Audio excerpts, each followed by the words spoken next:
What's up, everyone? I hope you are having a fantastic day today. Now, to get us started, we've got an interesting tweet by 801_XRP. He shared a video of Fire Chat with the CTO of Ripple, Joel Katz, about the XRP Ledger on the future of Web 3 from November 29th, 2022. The XRP Ledger provides powerful utility across the blockchain space. The ledger's unique properties, such as its fast and efficient consensus algorithm and censorship-resistant transaction processing, are leveraged by thousands of developers. With the XRP Ledger, these developers are building innovative projects and applications across blockchain use cases, including tokenization of assets, online gaming, asset custody, NFTs, and DeFi. An organized operation. So we said what Ripple, the company, is going to do is we're going to focus on building high-quality technologies that will allow institutional adoption. And so we look, what are the blockers? Why can't banks use a cryptocurrency to settle? And the answer is their messaging systems are antiquated. They don't even know where the money has to go when they make a payment. The messaging isn't even closed loop. It's back in the 70s if you're lucky. And so we focused on building a system called RippleNet, which is an institutional messaging and settlement system that can settle with a digital asset. Meantime, all kinds of other projects on the XRP Ledger focusing on things like payments, but also things that are not payments, stable coins, which are kind of adjacent, and all kinds of different projects, including more recently things like NFTs. So there's an ecosystem of development on the XRP Ledger, and then there's Ripple, who's, among other things, working to drive institutional adoption, use the XRP Ledger as a settlement. Yeah, and just real quick on that notion, do you think sometimes people just get confused about XRP and Ripple, like the relationship between it? Because you're talking about Ripple being a centralized entity, it's a business, right? It's a company, and then XRP Ledger being decentralized overall. What's the best way for people to? I mean, you kind of outlined it there, but what's the best way for people to think about that? Because I think sometimes I hear people say things like, "Oh, well, Ripple's centralized, so it's bad in crypto, etc." But everything that you're describing right now is like, hey, no bank is going to want to use a technology, at least not right now, that is going to, take complete control out of their hands, right? So how would you kind of It's talk to that? actually very interesting. So I've heard a lot of people say that no bank would want to use a decentralized system. They want to use a system they can control. The problem is, if you are Deutsche Bank, HSBC, Credit Suisse, JP Morgan Chase, and maybe 2 or 3 others, that argument is perfect. But that's what, 5 banks? How many banks are there? Right? There's thousands. If you're any other bank but those 5 or 6 I just mentioned, a system controlled by the banks is a system controlled by your competitor. And if I say, well, would you want to rely for your business on a system controlled by your competitors? That sounds a lot less exciting, right? People think of banks as like, people will say these things like, oh, the big banks, they've got the whole... As always, welcome back to Moneyside, your favorite crypto news channel. If you're new here, welcome to the XRP Army. Hit that subscribe button and turn on notifications so you don't miss out on our daily crypto news updates. In more interesting news today, we've got this tweet from Rise XRP talking about how the migration of cross-border payments to ISO20022 has already commenced. The train? It's already left the station, so we need to brace ourselves for the changes that await. ISO 20022 is the new standard for financial messaging and is widely considered an essential component to revolutionizing the global payment infrastructure. The industry has embarked on a mandatory migration for cross-border payment messaging. About migrating cross-border payments to ISO 20022. The first one is when you look at a map like this, you see many countries that are migrating their RTGS systems to ISO 20022. And when you talk about global trade, I was exchanging with a few. What we see in mature economies, about 30% of payments that are cleared via an RTGS system, like the one that you're modernizing, actually have a leg that starts cross-border, right? Because that's the way that global trade is facilitated. You serve your corporate customers, they end up wanting to pay their suppliers from other parts of the world, and these needs to reach those banks that are actually banking the suppliers. They do this for the vast majority via RTGS systems, but this is going to change. We saw on the slides of Oded before, instant payment systems, we see wallet systems.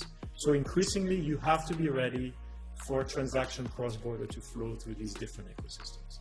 But the RTGS systems are migrating.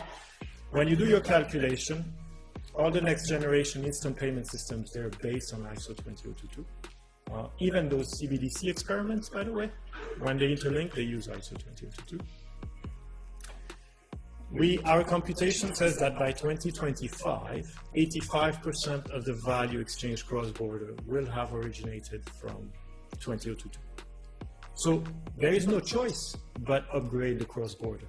Because if not, how do you ensure that a transaction that originates in rich data can actually make it all the way to the destination country without data truncation? Yes, you can make it happen, but you will have data truncation.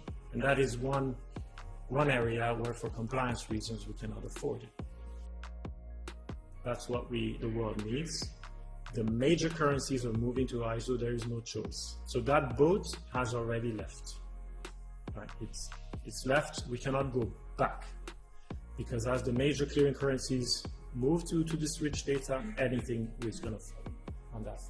Moving on from that, we've got another tweet from 801_XRP talking about the FAM Jean Ludwig partner at Sullivan and Cromwell, and Tom Michaud, the CEO of Keith Breton Woods, said he who controls payment will be at the top of the pyramid of fintech.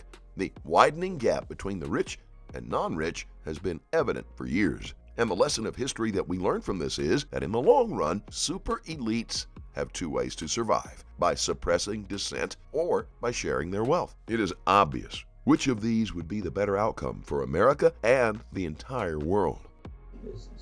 And so I see them spending a tremendous amount of time on fintech in that arena specifically to make sure they don't get disintermediated. That's number one. The second is I just keep hearing more about blockchain. And I also believe that a lot of participants think that who controls payments is going to be very important, and that payments may be at the top of the pyramid for fintech.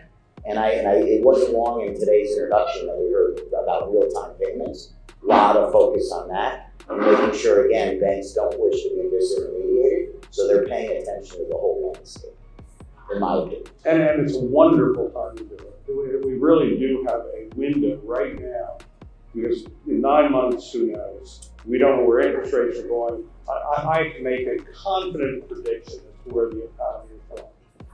And the confident prediction is nobody until you know what the war is going to do with Ukraine to make a prediction is worth it. Because, right, oil prices could go through the ceiling. We could have all kinds of things come out of this ugly situation in Ukraine.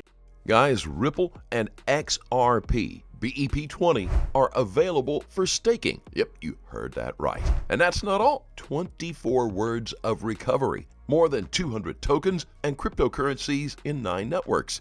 Where, you ask?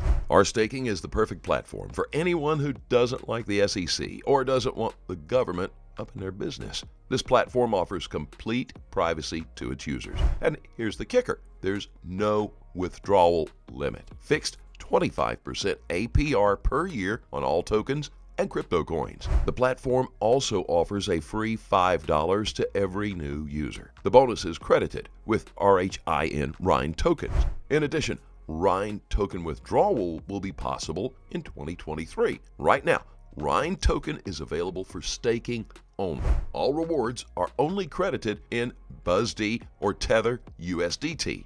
Rewards will accrue every 3 hours. And the best of all, staking can be closed by yourself at any time. Check this out, guys.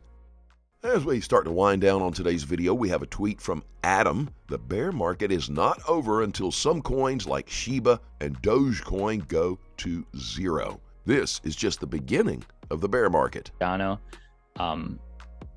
something there. See that one to me reminds me of XRP, right? The people love it, but the developers and the users don't seem to love it, and that's the part I don't really get. I just have look, I don't think XRP and Cardano are like Doge and Shiba, which are just literally dog shit.